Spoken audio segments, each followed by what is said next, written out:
The Navigating Disability podcast often discusses topics including disability, injury, mental health, and mentions of sensitive issues such as trauma and suicide. Listener discretion is advised. Please take care while listening. Welcome to the Navigating Disability podcast with my co-host Jenn Abbott. Here we explore transformative stories of resilience, empowerment, and redefining disability. Today we're honoured to be joined by Chanelle Morris, an inspiring disability advocate, educator, and motivational speaker. Born with only 30% vision, Chanelle spent years navigating self-doubt and society's barriers.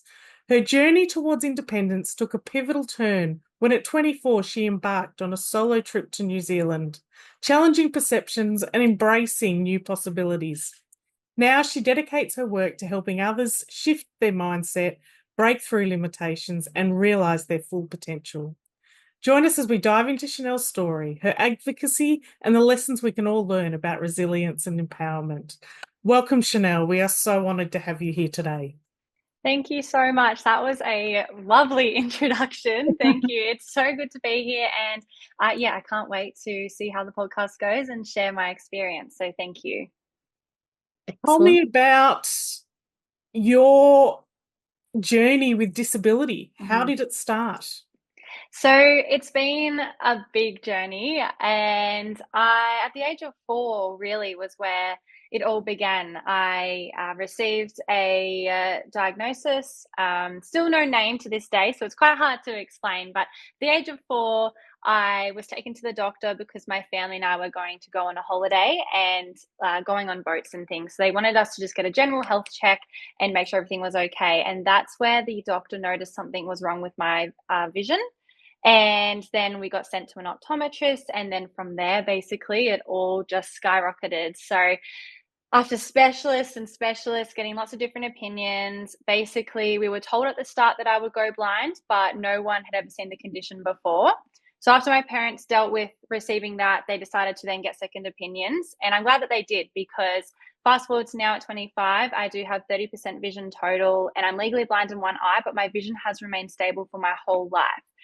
I don't have many answers as to what happened and how and what it's even called, but basically the specialist just assumes that it's been stable this whole time and that it will continue to be that case. And it's about 30% vision total. I describe it to people as it's like a watercolor painting. You can imagine things are a bit blurry and details are missing. That's basically how I see the world, and that's how I can explain it, because I don't know any different. So it is hard, and I don't really have names and terms for it. But basically that started off my journey, and then I guess we had to adapt. And going through schooling and education, I have a lot of stories and things that happened there, but basically I was shown by a few people and developed my own negative beliefs when I was young that I wasn't as good as others and something was wrong with me. And so I carried those, like you mentioned, until the age of 24, about 2 years ago, when everything changed. And I went through schooling trying to hide that part of myself because I was so embarrassed, and same with employment later in life. And it wasn't until I became really, I suppose, like suffocated by the negative beliefs, and I thought I couldn't go in the community or go grocery shopping. It just became so overwhelming that eventually I developed very fierce anxiety and I became housebound. And that's when I had to ship myself overseas, and that's where I changed my whole life. But it's been a very big journey of disability. So I suppose looking at you, and I hate using this terminology, but I look at you and you look normal. Yes. So did you find that really difficult because people would look at you and expect you to be able to do what everybody else could do? Great question. Yes, it was having people not believe me, I think, was the biggest thing with having an invisible disability. Still to this day, I get people question me. And I remember this, one of my mum's friends at the time, or like workers, mum mentioned it and she said, no, she just was so firm that it's not a thing. It's not true. We're either making it up. And just because I could ride a bike. And it was hard to navigate that even nowadays, because I post a lot on social media. I do get messages and comments saying that, they don't believe me because I do function so well. But a lot of the time, like it's behind closed doors when I have a meltdown or when I am really struggling. And it's like a lot of people don't see that side, but it was really hard when people are questioning you. But then also, as you mentioned, the other side of them expecting me to be able to perform and me knowing myself that I can't do as well as others. For example, even playing some team sport and things at school, I was expected to join in and just do things, but I knew that I couldn't. And I didn't want to look like the odd one out. So I'd try and then I would fail and it would just be a whole, yeah, it would just not be a very good time. And it would just be a pattern like that for so long. And so I'd either have people not believe me or people expect a lot from me. And it was kind of trying to balance those two things have been hard with invisible disability. Absolutely. You're definitely in a catch-22 when it's an invisible disability because, Yes. everyone looks at disability Mm-hmm. as, the visible, like they're in a Yes. wheelchair or there's something, that they Mm-hmm. can take from that. So I Yeah. think having an invisible disability is very hard for an Yeah. individual to navigate in this society. And then you Yes. mentioned social media. And that's a fun little wall to Yeah. that's That's a a whole fun other thing. oh, that's a whole other episode. But I think Yeah. a lot of people, forget that what you see on screen is not Mm-hmm. necessarily what's happening. It's just a snippet of Yes. someone's life. And people get so invested and Yes. have passed so much judgment and they know better. And so you have no idea. You have Yes. absolutely no idea what's going on in that Yeah. person's real world. And Oh, that's it's sad. yeah, It's very yeah. sad. That's the huge thing I've learned from doing social media is that it is fake. A lot of it is Oh, fake, and absolutely. it's presenting your best self. I try because a lot of my content is focused on the positive of disability because I want to help other people. So I do show. 90% of my things are positive. I'll Yeah. show a little bit of the negative, but again, it's like, yeah, it's the whole point is the positive. So a Yeah. lot of the hard times I don't show, and that's just, yeah, that's just the way that social Yeah. media kind of goes. Because I think people would rather watch an excitement and joy, and you get drawn Oh, in rather than like, oh well, like yeah. it's just the way that it is. But yeah, it was very difficult navigating invisible disability, especially if I'm Mm. asking for help. It took me literally until 2 years ago to ask, or even recently still to ask people for help. Even I traveled solo recently and I needed to get some help at the airport, and it's initially saying, do you mind helping me with this? And it's just that look that people give you of like, why, like Yeah. what they give you a once over, and then it's like, oh, I actually am vision impaired, and then it's the attitude goes, oh, of course, and that, but it's the initial, it's like, why should I help you? Mistrust. Mm. Yes. Mm-hmm. Yeah. How much can you see?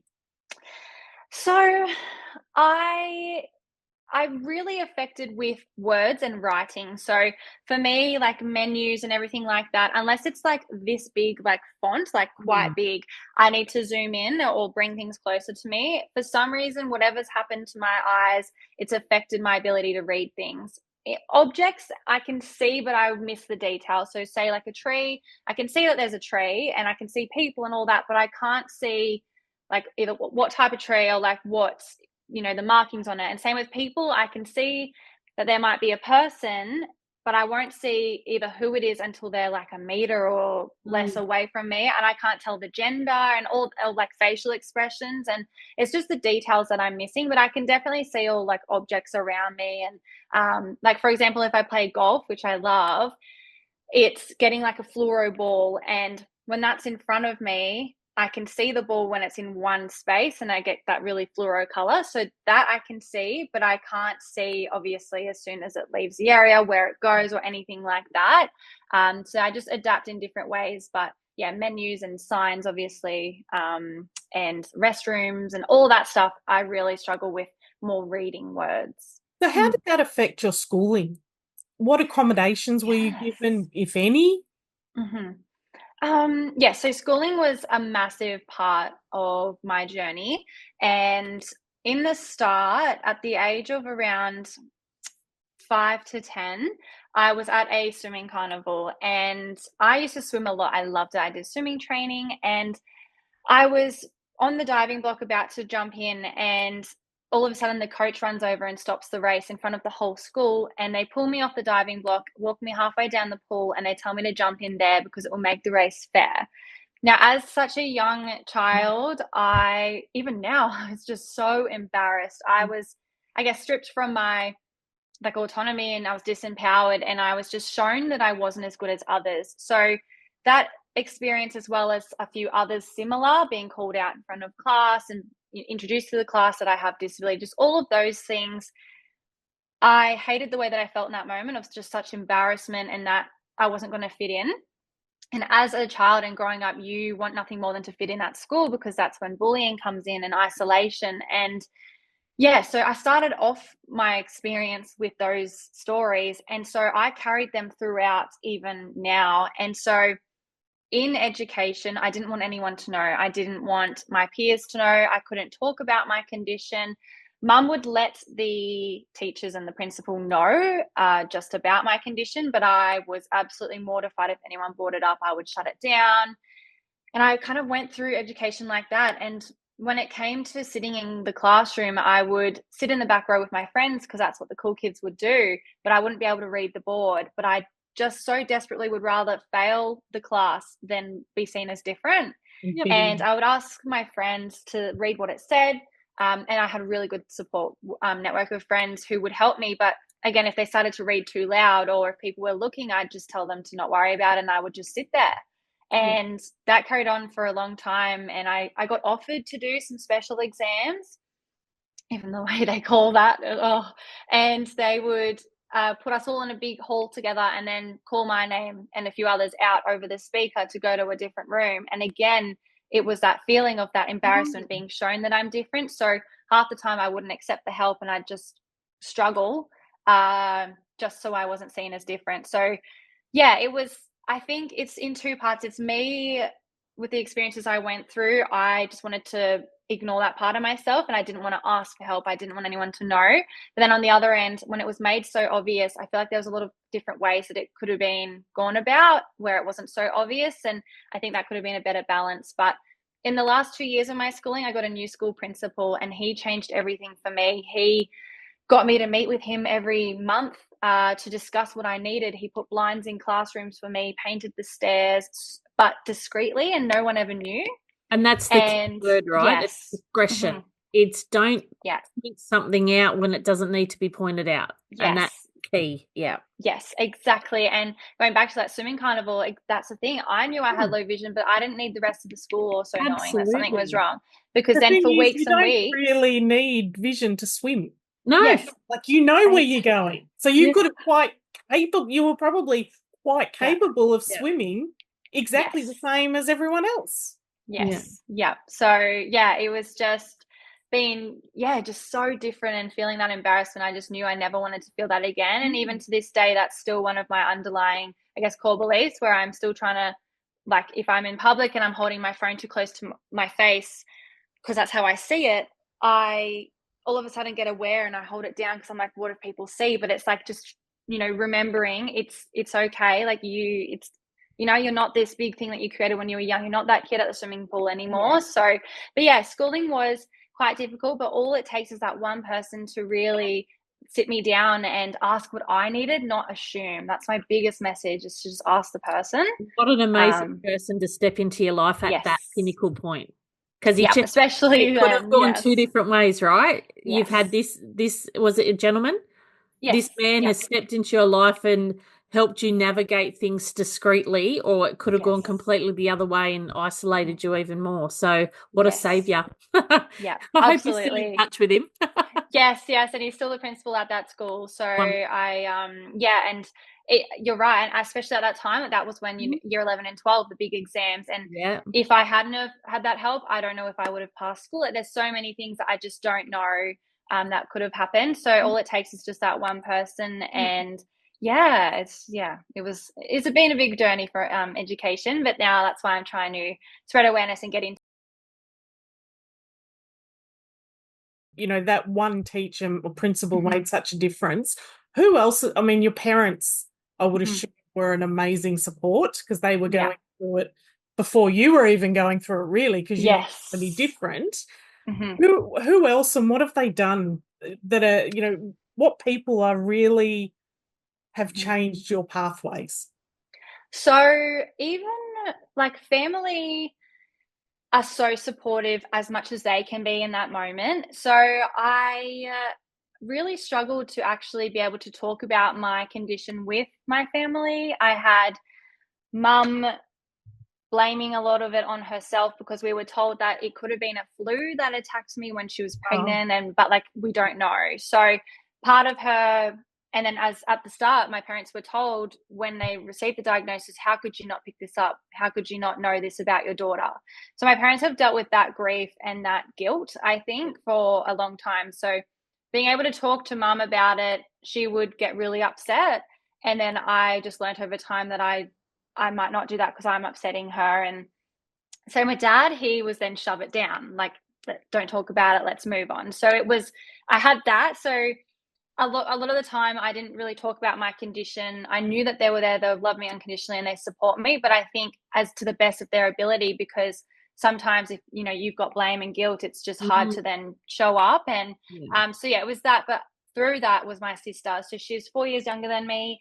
And she had to step up a lot. She's very mature for her age. And I think that's because she took on almost like a caring role from a young age, like helping with food and all of that stuff. And when she obviously got to be able to drive, she's driven me a lot everywhere that I need to go. And same with, mum, she would just, I don't know how many Ks she did on that car, but before I got access to the NDIS, they were my support people and they just drove me everywhere, did everything I needed.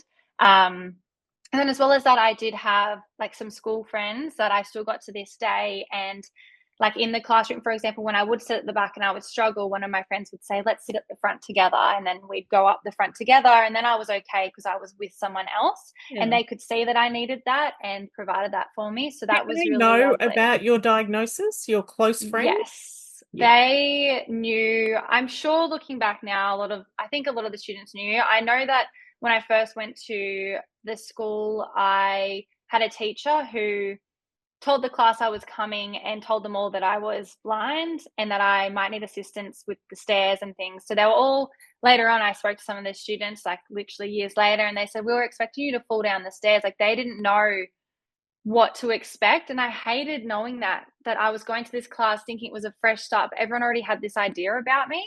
That really, So I think a lot of people knew about it. And then my close friends I would open up and talk to, but it just wasn't like spoken of. We just didn't discuss it. But I think people could see if I needed some help. My friends, they would kind of take control and say, well, let's sit at the front today, or let me read this out loud for you instead. And that type of stuff, which was helpful.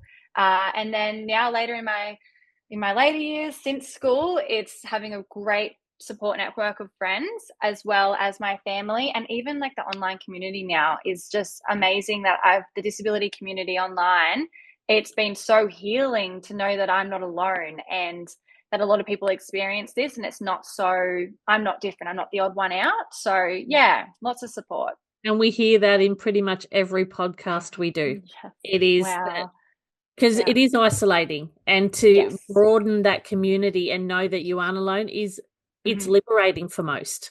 That these struggles aren't faced alone.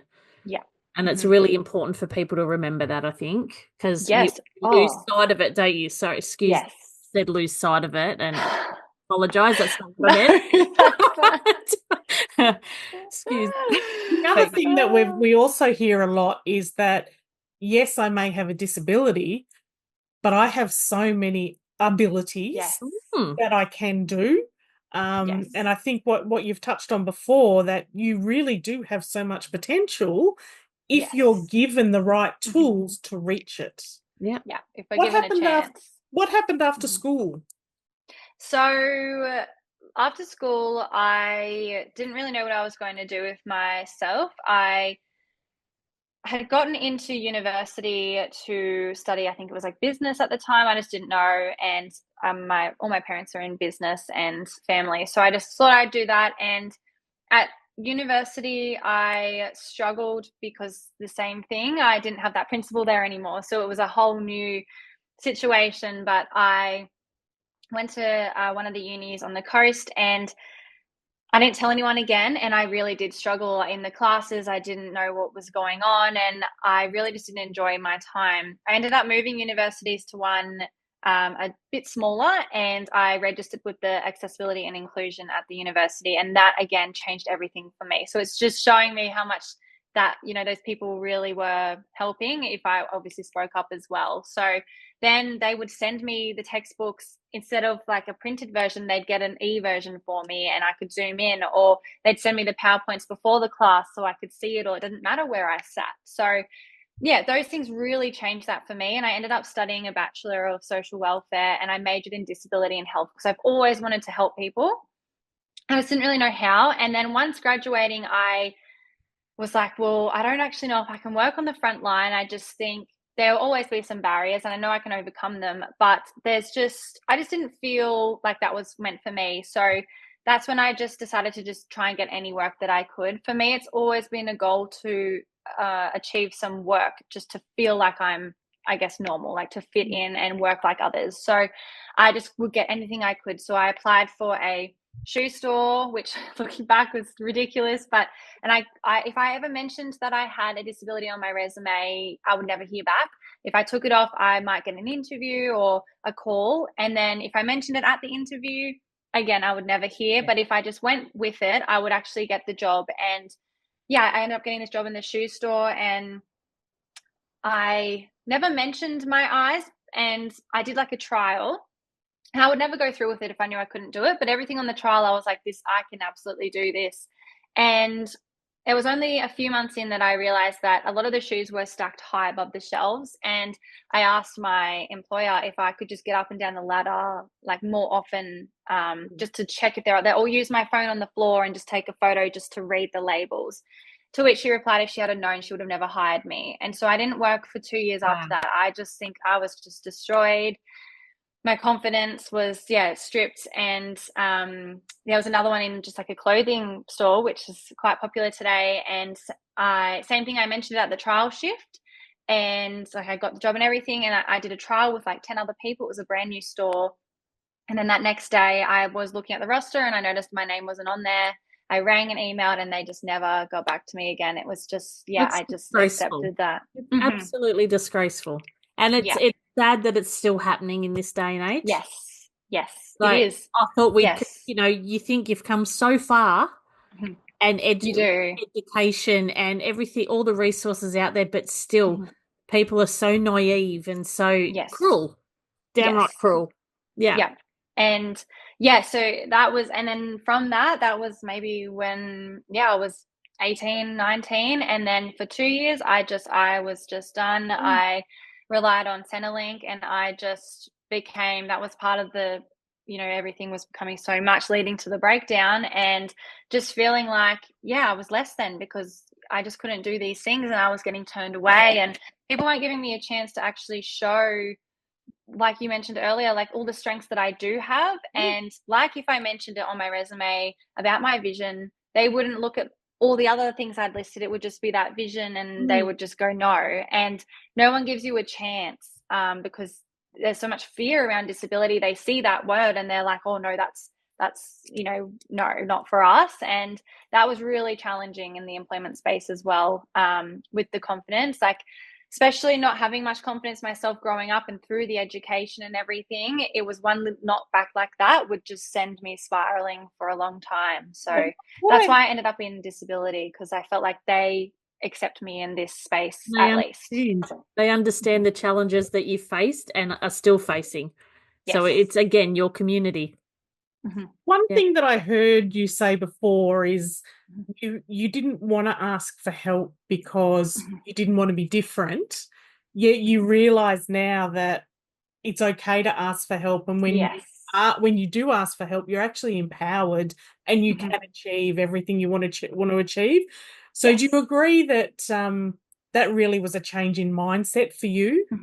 Yes, absolutely. It was always, not asking for help, feeling like I didn't want to be different. And it wasn't until I did ship myself overseas to live by myself for 3 months, which was just crazy, but I had no choice but to ask for help over there. If I wanted to eat, if I wanted to socialize, I just had to. I had to go to the grocery store and I had to ask people where things were. I had to, ask people where the bus stop was, and all of these things. And so doing that showed me that, oh my gosh, one, I can do that. That's, you know, it built my confidence. Two, it was great to see people helping me, and this idea in my head of being so different, and no one reacted. There, you know, lots of people ask for help every single day. It's no different. So the more I did it, the more I normalized it, and the more I was like, oh my gosh. And also I developed, you know, the idea that we all deserve help. Like we're entitled to receive help. So it was that massive mindset shift, was just because I had no choice but to start doing it. And now I just haven't stopped. And it's so helpful. Like even at the airport, needing some help. Otherwise I would have missed my flight. Like it's just, yeah, it's so empowering, and just normalizing it really is what happened. And then I'd have people come to me and say, oh, do you know where this street is? And I'd go, oh, like, you know, it's just so normal to ask for help. Yes. You mentioned before about a breakdown. Can you expand on that a little bit more? Yes. So as you can imagine, through the employment and the education and everything, I just, didn't have much confidence, and I was very embarrassed of my condition. So with that, I had this really negative lens, pardon the pun, to the world. At least I'm not the only one then. That's fine. In some of my speeches, I say to people, like, we have the same vision. And I'm like, not literally, don't panic. Like, we have the same mission. So it's fine.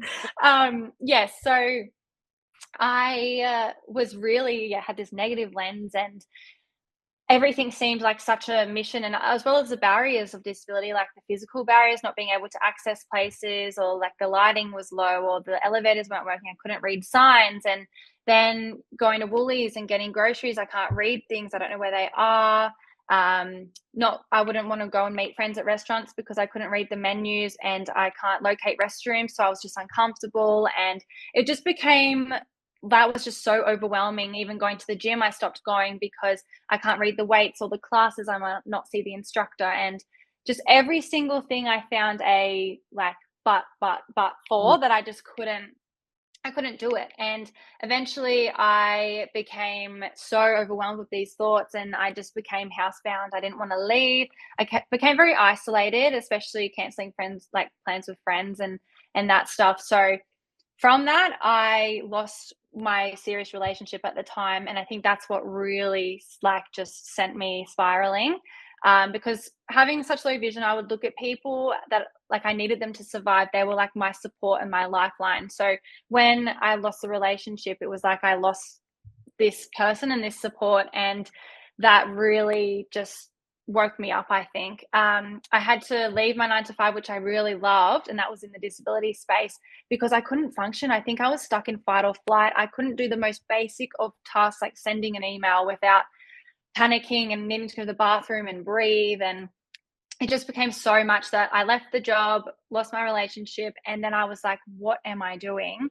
And that's when I really was at my lowest. And I've always been quite proactive though, and so have my parents. So I do thank them for that. And that's when I feel really awful within myself, I try and do something to fix it. And so I turned to listening to some podcasts and just videos on TikTok and Instagram. And I just would type in mindset, and I started learning so much stuff on there of how to help yourself. And a lot of it was like exercising. And so I started to run every day, and that did wonders for my mind. It made me feel just so empowered and strong. Then I would watch more of the videos and the podcast, and I just learned that the only way that we can pull ourselves out of a situation, at the end of the day, it's us that needs to ultimately get ourselves out of it. So I booked myself into some therapy. I tried everything. I tried hypnotherapy. I tried Reiki. I tried so many things because I just so desperately wanted to try and heal myself and help myself through this. So that's when I learned that the only way we grow is to push ourselves out of our comfort zone. And our comfort zone is like a plastic bag. So when it expands, it will never go back to its original size again. So I knew that in order to change my life, I had to do something. For me, I thought very drastic. I had to really challenge myself here, because I was sick of being suffocated by these thoughts, and that I can't do this, I can't do that. So then my therapist identified that my vision was holding me back a lot, and I had a lot of anxiety, and she helped me through that part, the anxiety and breathing techniques and calming down and self-soothing. But the other part was really me, of being like, okay, I think I'm going to go to New Zealand and seriously change it all up. I do have family over there, so it wasn't too scary, and it's only a 3-hour flight. So mum took me over and set me up, and then that's when, really I didn't think I could do it. Every day I was questioning in it, but then after a week I was like, everything changed. I was like, it went from I can't to like, there's nothing I can't do. And that's really what changed it all for me. Yeah. Pushed yourself out of your comfort zone. Yeah. So would you say that you knew what you were doing when you went to New Zealand, or were you just grappling at straws and wanting something to work? And then it wasn't until you got to New Zealand that something just clicked and you went, I can do this. Yes, it was. Yeah, I had no idea. I was such a negative space. And then when my psychologist and I were working on the anxiety and I was more calm and I felt like I had a bit more control, that's when I was like, I do need to really push myself. I didn't think that I could do it, but it was the support from my family that were like, you have got this. And that's when mum offered to take me over, I still felt okay. And I didn't really think about it too much because I'm the type of person I've realized if I think about something, I probably won't do it. So I like to just do things, and I like to not really have weeks to think about it. So I had booked the flights, but I just looked at it as a holiday, a 12-week holiday, 3 months. And if worse comes to worse, mum was like, you just come home. And so I had that safety net to just, if I needed to, I could just leave. If it was really bad, all I had to do was survive one night and the next night be on a flight. So it was having that felt comfortable. And then I knew halfway through my trip, my dad had booked to come over. So there was things along the way that I had looked forward to, and some friends also ended up visiting. So it wasn't until I really got there. And then same thing, mum was there for that first week. So we were just exploring and settling me into some accommodation. And when I was looking at the start, I was going to stay in some hostels. And so we went in together, and that's when I was like, I can't do that. That's, I'd never done anything like that. And so we eventually found some people with an Airbnb that ended up renting it to me, which was lovely. So I actually lived by myself completely, but I loved it. And I could never be alone. As I said, people were my lifeline. And I went from that to living by myself, cooking, cleaning, like everything. But it wasn't until when mum left, I remember the day she left, I just at the airport was crying in the bathroom, just, I don't know if I can do this. And then I just went back to my room, sat with it that night. And the next morning I woke up and I was like, let's just do it. Let's just give it a go. Yeah. And then everything fell into place for me. Everything aligned. I met friends. I taught myself how to snowboard. Everything just went perfectly. But I also think knowing dad was coming and my friends, I think that was really lovely to hold on to. And that it was going to be short term. Yes. They've planned a trip. So it's like, oh. Yeah. I had a goodbye party too. So I was like, I need to at least do a month. I need to make it work. So through your journey, you can clearly see you've got so much resilience because you just keep on keeping on and getting things done and, living your best life. What advice would you give the community out there that are listening? Because some feel so stuck in their situation. And as you've said, there's so many negative, there's a very big negative side of someone with a disability. Yeah. What would be your best advice for them? My advice is to everyone really, because I find even with disability, like that's, for me, that was my negative mindset and belief. But for other people, they have lots like self-doubt and lots of things holding them back. And it's to realize that you're more capable than you ever think. And I know a lot of people say that, but it's like, let my story be evidence and proof for that, because I was housebound and now I'm hardly at home because I'm just out doing everything. And it's just, what changed for me was my thoughts about my capability. Like I didn't think I was capable of anything. Now I know there is nothing I can't do. And it's just, I'm no different to anyone else either. Like, it's like, I'm just this person that exists, and absolutely. I've just realized within me that I'm actually more capable than I ever thought.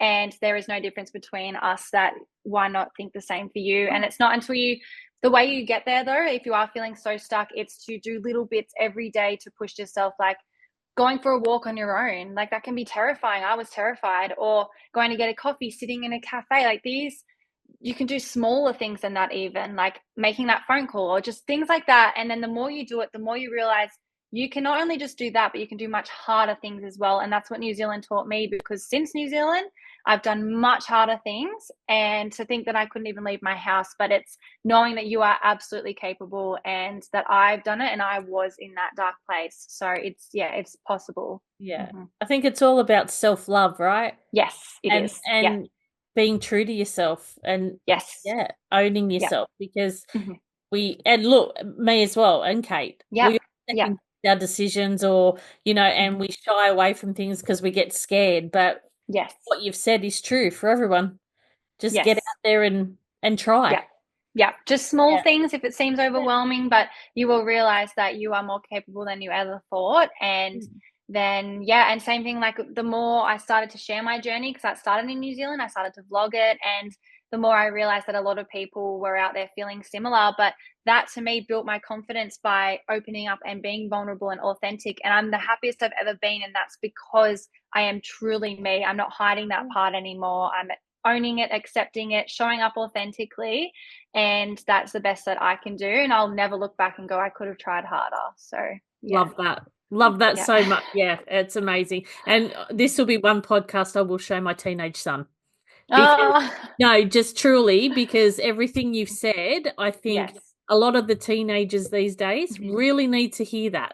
Yes. Regardless. It's because there's always so much self-doubt. Whether you've got a disability or not. Yeah. It applies to everyone. Yes. Yeah. So this is definitely something to take home. Is there anything in life that you found really difficult to accept that you can't do? Yes. So with when I was 16, I was told that I could never drive a car. And as I mentioned, like I hid so much of myself at school. I didn't want anyone to know. So unfortunately, when it was time to turn 16 and get your learner's license, I couldn't hide anymore because it was going to be very obvious that I just couldn't do this thing. So I did a test at the specialist, and I remember it, and I had to click these buttons every time I saw a light. And Dad was sitting behind me, and I remember finishing the test, and he was just like, you definitely did not pass that, because he could see the lights and when I was clicking. So that was pretty devastating when then the specialist did say that I could never drive a car. I remember leaving the specialist being upset, and it was just like my whole world had kind of crumbled. Like everything I'd worked so hard to hide and try and fit in, it was just going to be very obvious. So at school, when I then, had to tell people, and people had asked me, I said, I actually can't. And then I was the first one to turn 16 out of my friends. So it was quite hard not being able to.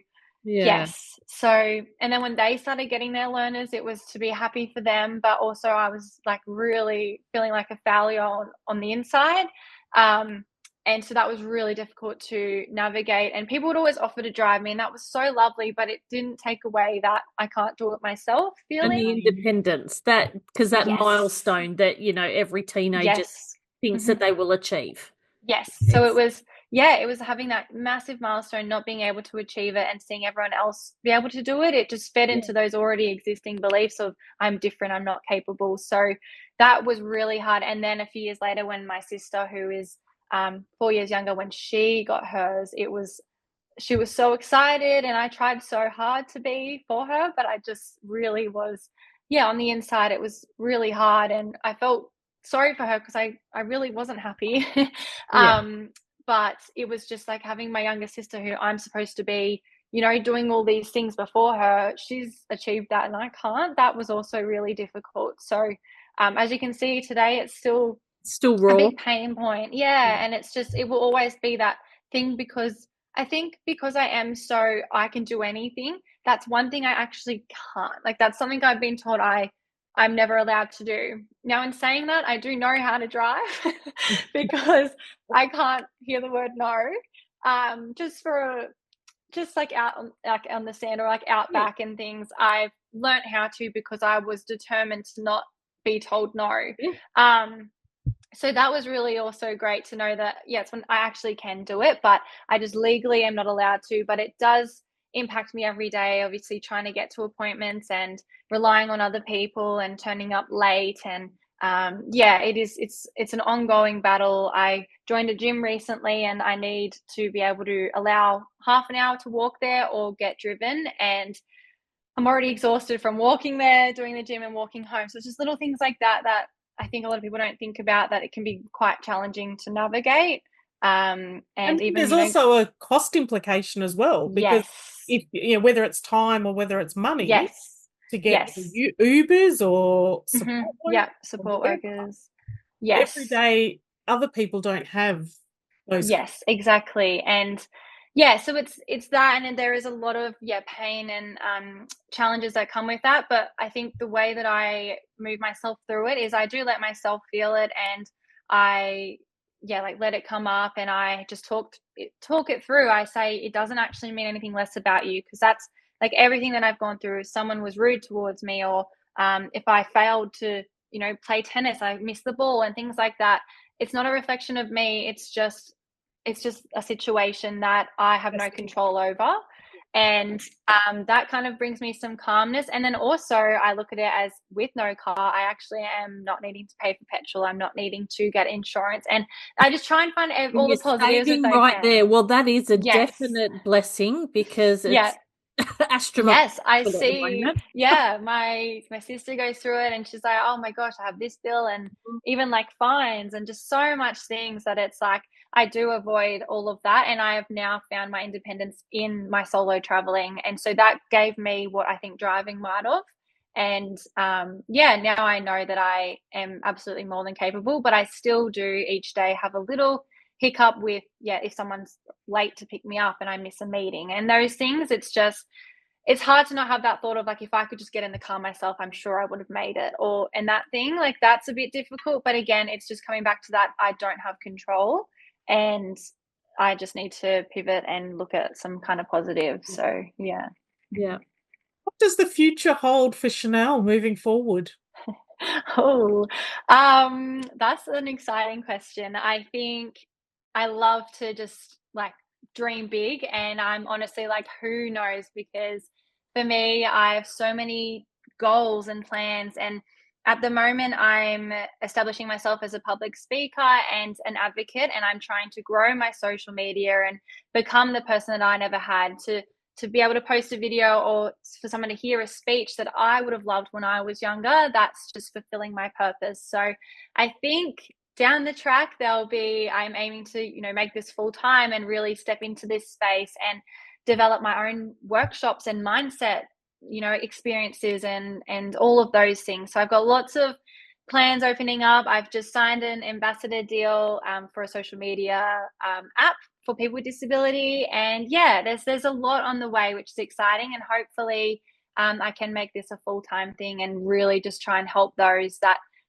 give them what I needed. So well, I for one will take pleasure in watching your journey, Chanelle, because I think you're an you. absolute inspiration on how you've been able to pivot your world what Yes. you want it to be, Yes. without the negativity and without the obstacles. You've been able to drive it, and you've got so much to look forward to. And just the smile on your face as Kate asked that question, I can see you're going to do. Yes.